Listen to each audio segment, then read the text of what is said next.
You become what you think एक प्रेरणादायक और आत्मविकास पर आधारित पुस्तक है जो इस मूल सिद्धांत पर आधारित है कि मनुष्य का जीवन उसके विचारों द्वारा निर्मित होता है। लेखक का मानना है कि हमारी वर्तमान परिस्थितियां, हमारी आदतें, हमारा व्यक्तित्व और यहाँ तक कि हमारी सफलता या असफलता भी काफी हद तक हमारे सोचने के तरीके का परिणाम होती हैं। यह पुस्तक पाठकों को यह समझाने का प्रयास करती है कि यदि वे अपने विचारों को नियंत्रित करना सीख लें तो वे अपने जीवन की दिशा भी बदल सकते हैं। पुस्तक की शुरुआत इस विचार से होती है कि हर व्यक्ति के भीतर अपार संभावनाएं मौजूद हैं, लेकिन अधिकांश लोग अपनी क्षमताओं का पूरा उपयोग नहीं कर पाते क्योंकि वे स्वयं पर विश्वास नहीं करते। बचपन से लेकर वयस्क होने तक व्यक्ति अनेक प्रकार की धारणाएं और मान्यताएं अपने मन में विकसित कर लेता है। इनमें से कुछ मान्यताएं सकारात्मक होती हैं, जबकि कुछ ऐसी होती हैं जो उसकी प्रगति में बाधा बनती हैं। लेखक बताते हैं कि जब कोई व्यक्ति बार बार यह सोचता है कि वह किसी कार्य को नहीं कर सकता, तो उसका मन उसी विश्वास को सत्य मानने लगता है। परिणामस्वरूप वह प्रयास करने से पहले ही हार मान लेता है।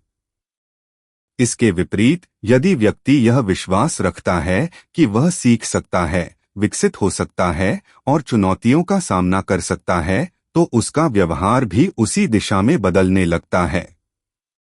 पुस्तक में विचारों की शक्ति को बहुत गहराई से समझाया गया है। लेखक कहते हैं कि विचार केवल मन में उत्पन्न होने वाले शब्द या कल्पनाएं नहीं हैं, बल्कि वे हमारी भावनाओं और कार्यों को भी प्रभावित करते हैं। उदाहरण के लिए, यदि कोई व्यक्ति लगातार असफलता के बारे में सोचता है, तो उसके भीतर भय और चिंता उत्पन्न होती है। यह भय उसके निर्णयों को प्रभावित करता है और वह नए अवसरों का लाभ लेने से कतराने लगता है। दूसरी ओर, यदि वही व्यक्ति सफलता, सीखने और विकास के बारे में सोचता है, तो उसके भीतर उत्साह और आत्मविश्वास पैदा होता है, जो उसे कार्य करने के लिए प्रेरित करता है। इस प्रकार विचार भावनाओं को जन्म देते हैं, भावनाएं कार्यों को प्रभावित करती हैं और कार्य अंततः परिणामों का निर्माण करते हैं। लेखक आत्मविश्वास को सफलता की सबसे महत्वपूर्ण कुंजियों में से एक मानते हैं। उनका कहना है कि दुनिया में कोई भी बड़ी उपलब्धि पहले व्यक्ति के मन में विश्वास के रूप में जन्म लेती है। जब कोई व्यक्ति स्वयं पर भरोसा करता है, तो वह कठिन परिस्थितियों में भी प्रयास करना नहीं छोड़ता। पुस्तक यह स्पष्ट करती है कि आत्मविश्वास जन्मजात गुण नहीं है, बल्कि इसे सकारात्मक सोच, निरंतर अभ्यास और छोटे छोटे सफल अनुभवों के माध्यम से विकसित किया जा सकता है। जो लोग स्वयं को कमजोर समझते हैं, वे अक्सर अपनी क्षमताओं को सीमित कर लेते हैं, जबकि जो लोग अपनी संभावनाओं पर विश्वास करते हैं, वे लगातार आगे बढ़ते रहते हैं। पुस्तक में लक्ष्य निर्धारण के महत्व पर भी विशेष बल दिया गया है। लेखक बताते हैं कि केवल सकारात्मक सोच पर्याप्त नहीं है। यदि व्यक्ति के पास कोई स्पष्ट लक्ष्य नहीं है, तो उसकी ऊर्जा और प्रयास बिखर जाते हैं। इसलिए जीवन में यह तय करना आवश्यक है कि हम क्या प्राप्त करना चाहते हैं और उसके लिए किस दिशा में कार्य करना चाहते हैं। स्पष्ट लक्ष्य व्यक्ति को उद्देश्य प्रदान करते हैं और उसे कठिन समय में भी प्रेरित बनाए रखते हैं।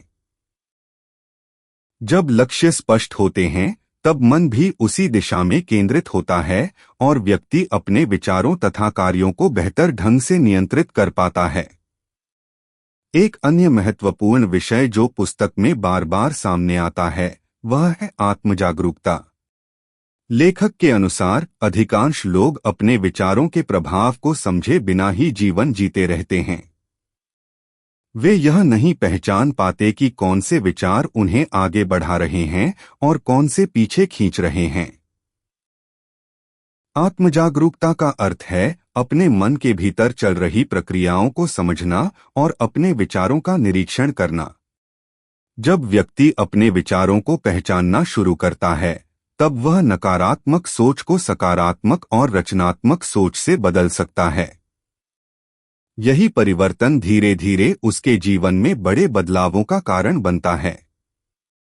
पुस्तक में असफलता के प्रति दृष्टिकोण को भी बदलने की प्रेरणा दी गई है। लेखक कहते हैं कि असफलता जीवन का अंत नहीं है, बल्कि सीखने और सुधार करने का अवसर है। जो लोग असफलता को अपनी पहचान बना लेते हैं, वे आगे बढ़ने की क्षमता खो देते हैं। इसके विपरीत जो लोग असफलता को अनुभव और शिक्षा के रूप में देखते हैं, वे हर चुनौती से कुछ नया सीखते हैं और अधिक मजबूत बनकर उभरते हैं।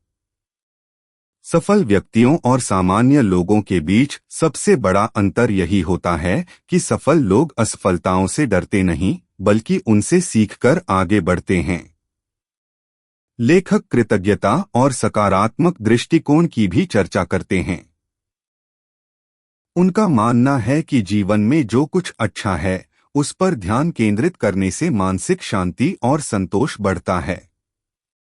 अक्सर लोग अपनी कमियों और समस्याओं पर इतना अधिक ध्यान देते हैं कि वे अपने जीवन की अच्छी बातों को भूल जाते हैं।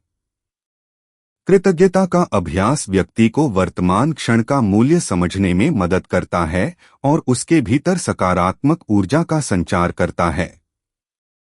जब मन सकारात्मक होता है, तो व्यक्ति कठिन परिस्थितियों में भी अवसरों को पहचान पाता है। पुस्तक का एक महत्वपूर्ण संदेश यह भी है कि व्यक्ति को अपने वातावरण और संगति के प्रति सजग रहना चाहिए। जिन लोगों के साथ हम समय बिताते हैं, जिन पुस्तकों को पढ़ते हैं और जिन विचारों को सुनते हैं, वे हमारे सोचने के तरीके को प्रभावित करते हैं। यदि कोई व्यक्ति लगातार नकारात्मक लोगों के बीच रहता है, तो उसकी सोच भी नकारात्मक होने लगती है। इसके विपरीत प्रेरणादायक और सकारात्मक वातावरण व्यक्ति को बेहतर सोचने और बेहतर बनने के लिए प्रेरित करता है। अंत में लेखक इस निष्कर्ष पर पहुंचते हैं कि जीवन में वास्तविक परिवर्तन बाहर से नहीं, बल्कि भीतर से शुरू होता है। जब व्यक्ति अपने विचारों को बदलता है, तो उसकी भावनाएं बदलती हैं। जब भावनाएं बदलती हैं, तो उसके कार्य बदलते हैं, और जब कार्य बदलते हैं, तो परिणाम भी बदल जाते हैं। यही कारण है कि पुस्तक का शीर्षक you become what you think रखा गया है। इसका अर्थ है कि व्यक्ति धीरे धीरे वही बन जाता है, जिसके बारे में वह लगातार सोचता रहता है। यदि उसके विचार महान, सकारात्मक और उद्देश्यपूर्ण हैं, तो उसका जीवन भी वैसा ही बनता है। लेकिन यदि उसके विचार भय, संदेह और नकारात्मकता से भरे हैं, तो वे उसकी प्रगति को सीमित कर देते हैं। इस प्रकार यह पुस्तक केवल सकारात्मक सोच की बात नहीं करती, बल्कि यह सिखाती है कि विचारों की शक्ति को समझकर, आत्मविश्वास विकसित करके, स्पष्ट लक्ष्य निर्धारित करके और निरंतर प्रयास करते हुए कोई भी व्यक्ति अपने जीवन को बेहतर बना सकता है। पुस्तक का केंद्रीय संदेश यही है कि मनुष्य का भविष्य उसके विचारों से निर्मित होता है, इसलिए अपने विचारों को सकारात्मक, रचनात्मक और उद्देश्यपूर्ण बनाना ही सफलता और संतुष्टि का सबसे महत्वपूर्ण आधार है।